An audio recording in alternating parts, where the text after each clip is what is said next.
السلام علیکم دوستوں، جب حضرت عمر بن خطاب رضی اللہ تعالی عنہ نے روم سے لڑنے کے لیے ایک فوجی دستہ روانہ کیا تو اس دستے میں ایک نوجوان صحابی عبداللہ بن حذیفہ رضی اللہ تعالی عنہ بھی تھے۔ مسلمانوں اور کیسر کی فوج کے درمیان لڑائی نے طول پکڑ لیا۔ کیسر مسلمانوں کی بہادری اور ثابت قدمی پر حیران ہوا اور حکم دیا کہ مسلمانوں کا کوئی جنگی قیدی ہو تو میرے سامنے حاضر کیا جائے۔ عبداللہ بن حذیفہ کو لا کر حاضر کیا گیا، جن کے ہاتھوں اور پاؤں میں ہتھکڑیاں تھیں۔ کیسر نے ان سے بات چیت شروع کی تو ان کی ذہانت سے حیران رہ گیا۔ دونوں کے درمیان یہ مکالمہ ہوا۔ کیسر نے کہا، نصرانیت قبول کر لے، میں تمہیں رہا کر دوں گا۔ عبداللہ بولے، نہیں قبول کروں گا۔ کیسر نے پھر کہا، نصرانیت قبول کر لے، آدھی سلطنت تمہیں دے دوں گا۔ عبداللہ بولے، نہیں۔ کیسر نے کہا، نصرانیت قبول کر لے، آدھی سلطنت دوں گا اور تمہیں حکمرانی میں شریک کروں گا۔ عبداللہ نے جواب دیا، نہیں، اللہ کی قسم، اگر تم مجھے اپنی پوری مملکت، اپنے آباء و اجداد کی مملکت، عرب و عجم کی حکومتیں بھی دے تو میں ایک پلک جھپکنے کے برابر بھی اپنے دین سے منہ نہیں موڑوں گا۔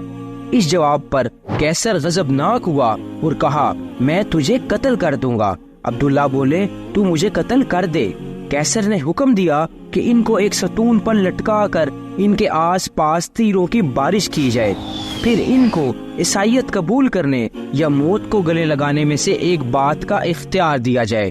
جب کیسر نے دیکھا کہ اس سے بھی بات نہیں بنی اور وہ کسی حال میں بھی اسلام چھوڑنے کے لیے تیار نہیں، تو حکم دیا کہ اس کو قید میں ڈال دو اور کھانا پینا بند کر دو۔ عبداللہ کو کھانا پینا نہیں دیا گیا، یہاں تک کہ پیاس اور بھوک سے موت کے قریب ہو گئے تو کیسر کے حکم سے شراب اور خنزیر کا گوشت ان کے سامنے پیش کیا گیا۔ جب عبداللہ نے یہ دیکھا تو کہا، اللہ کی قسم، مجھے معلوم ہے کہ میں وہ پریشان حال ہوں جس کے لیے یہ حلال ہے، مگر میں کفار کو خوش کرنا نہیں چاہتا۔ یہ کہہ کر کھانے کو ہاتھ بھی نہ لگایا۔ یہ بات جب کیسر کو بتائی گئی تو اس نے عبداللہ کے لیے بہترین کھانا لانے کا حکم دیا۔ اس کے بعد ایک حسین و جمیل لڑکی کو ان کے پاس بھیجا گیا کہ ان کو چھیڑے اور فحاشی کا مظاہرہ کرے۔ اس لڑکی نے بہت کوشش کی مگر عبداللہ نے اس کی طرف کوئی توجہ نہیں دی اور اللہ کے ذکر میں مشغول رہے۔ جب لڑکی نے یہ دیکھا تو غصے سے باہر چلی آئی اور کہا، تم نے مجھے کیسے آدمی کے پاس بھیجا ہے؟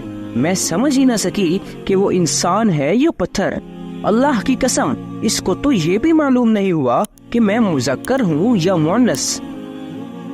جب کیسر کا ہر حربہ ناکام ہوا اور وہ عبداللہ کے بارے میں مایوس ہوا تو ایک پیتل کی دیگ منگوائی اور اس میں تیل ڈال کر خوب گرم کیا اور عبداللہ کو اس دیگ کے سامنے لایا اور ایک دوسرے مسلمان قیدی کو زنجیروں سے باندھ کر لایا گیا اور ان کو اٹھا کر اس ابلتے تیل میں ڈال دیا گیا، جن کی بس ایک چیخ نکلی اور دیکھتے ہی دیکھتے ان کی ہڈیاں الگ ہو گئی اور تیل کے اوپر تیرنے لگی۔ عبداللہ یہ سارا منظر دیکھ رہے تھے۔ اب ایک بار پھر کیسر عبداللہ کی طرف متوجہ ہوا اور نصرانیت قبول کرنے اور اسلام چھوڑنے کی پیشکش کر دی، مگر عبداللہ نے انکار کر دیا۔ کیسر غصے سے پاگل ہونے لگا اور حکم دیا کہ اس دیگ میں موجود تیل اٹھا کر عبداللہ کے سر پر ڈال دیا جائے۔ جب کیسر کے کرندوں نے دیگ کھینچ کر عبداللہ کے قریب کی اور اس کی تپش کو عبداللہ نے محسوس کیا تو وہ رونے لگے۔ آپ کی ان خوش نصیب آنکھوں سے آنسو ٹپکنے لگے جن آنکھوں نے رسول اللہ صلی اللہ علیہ وسلم کا چہرہ انور دیکھا تھا۔ یہ دیکھ کر کیسر خوشی سے جھومنے لگا اور کہا، عیسائی بن جاؤ، معاف کر دوں گا۔ عبداللہ نے کہا، نہیں۔ کیسر، تو پھر رویا کیوں؟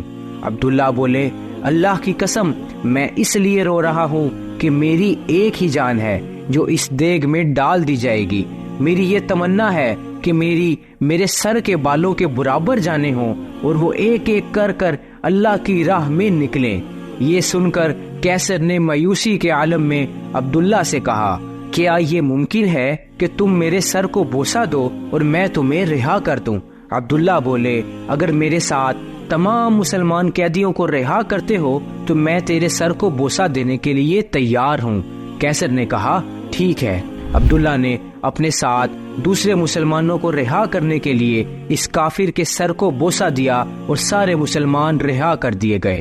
جب عبداللہ واپس حضرت عمر بن خطاب کے پاس پہنچ گئے اور آپ کو واقعہ بتا دیا گیا تو عمر رضی اللہ تعالی عنہ نے کہا، عبداللہ بن حذیفہ کے سر کو بوسہ دینا اب ہر مسلمان پر ان کا حق ہے، اور خود اٹھے اور عبداللہ کے سر کو بوسہ دیا۔ تو پیارے دوستوں، مزید ایسے عظیم اور خون کو گرما دینے والے سچے اور اسلامی واقعات جاننے کے لیے ابھی ہمارا چینل ایمانولوجی سبسکرائب کر لیجئے۔ خدا حافظ۔